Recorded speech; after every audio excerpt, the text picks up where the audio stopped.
मनुष्य का स्वभाव है कि वो स्वयं को, अपने परिवार को, अपनी संतानों को अधिकतम सुख प्राप्त हो ऐसी इच्छा रखता है। इसी कारण से हम सदा श्रम और कष्ट से अंतर रखते हैं, विश्राम और सुविधाओं को बढ़ाने का प्रयास करते हैं। स्वयं अपने जीवन का विचार कीजिए, क्या ये सत्य नहीं कि हम अपनी संतानों के लिए सदा ही विश्राम और सुविधा का आयोजन करते हैं? पर क्या कभी सोचा है केवल विश्राम से क्या लाभ प्राप्त होता है? केवल सुख और सुविधा जिन्हें प्राप्त हो उनका जीवन कैसा होता है? शरीर जब श्रम करता है तो अधिक स्वस्थ बनता है। बुद्धि भी जब कठिन चुनौतियों का सामना करती है तो अधिक तेजस्वी बनती है। ये हम सबका अनुभव है, पर हम शायद ये भूल जाते हैं कि मन और आत्मा को जब कठिनाइयां प्राप्त होती हैं, तब वे भी अधिक बलवान होती हैं। अर्थात जब भी हम अपनी संतानों को श्रम और दुख से दूर रखने का प्रयास करते हैं, क्या वास्तव में उनके सुख का मार्ग बंद नहीं कर देते?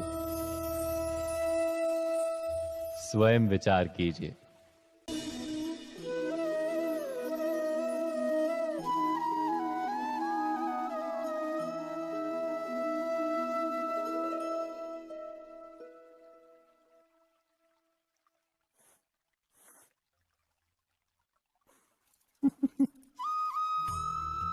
जीवन में आने वाले संघर्षों के लिए जब मनुष्य स्वयं को योग्य नहीं मानता, जब उसे अपने ही बल पर विश्वास नहीं रहता, तब वो सद्गुणों को त्याग कर दुर्गुणों को अपनाता है।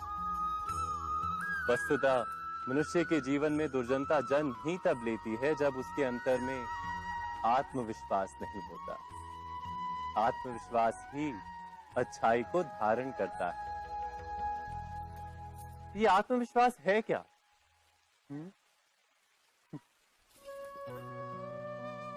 जब मनुष्य ये मानता है कि जीवन का संघर्ष उसे दुर्बल बनाता है, तो उसे अपने ऊपर विश्वास नहीं रहता।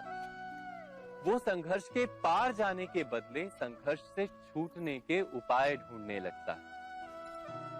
किंतु जब वो ये समझता है कि ये संघर्ष उसे अधिक शक्तिशाली बनाते हैं, ठीक जैसे व्यायाम करने से देह की शक्ति बढ़ती, तो प्रत्येक संघर्ष के साथ उसका उत्साह बढ़ता है। अर्थात आत्मविश्वास और कुछ भी नहीं, मन की स्थिति, जीवन को देखने का दृष्टिकोण मात्र है। और जीवन का दृष्टिकोण तो मनुष्य के अपने वश में होता है। स्वयं विचार कीजिए।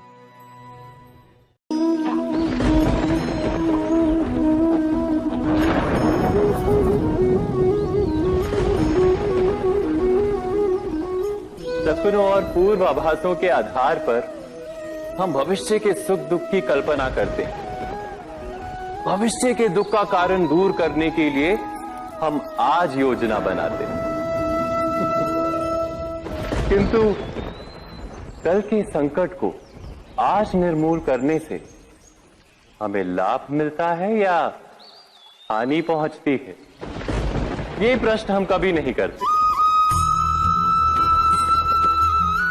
सत्य तो ये है कि संकट और उसका निवारण साथ जन से, व्यक्ति के लिए भी और सृष्टि के लिए भी। नहीं, आप अपने भूतकाल का स्मरण कीजिए, इतिहास को देखिए।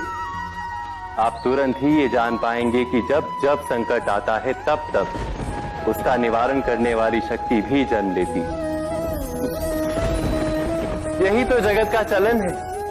वस्तुतः संकट ही शक्ति के जन्म का कारण है। प्रत्येक व्यक्ति जब संकट से निकलता है तो एक पद आगे बढ़ा होता है, अधिक चमकता है, आत्मविश्वास से अधिक भरा होता है, न केवल अपने लिए अपितु विश्व के लिए भी।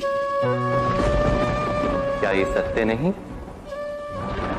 वास्तव में संकट का जन्म है एक अवसर का जन्म, अपने आप को बदलने का, अपने विचारों को ऊंचाई पर करने का अवसर। अपनी आत्मा को बलवान और ज्ञान मंडित बनाने का। जो ये कर पाता है उसे कोई संकट नहीं होता, किंतु जो ये नहीं कर पाता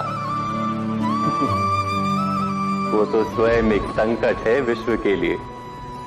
विचार कीजिए।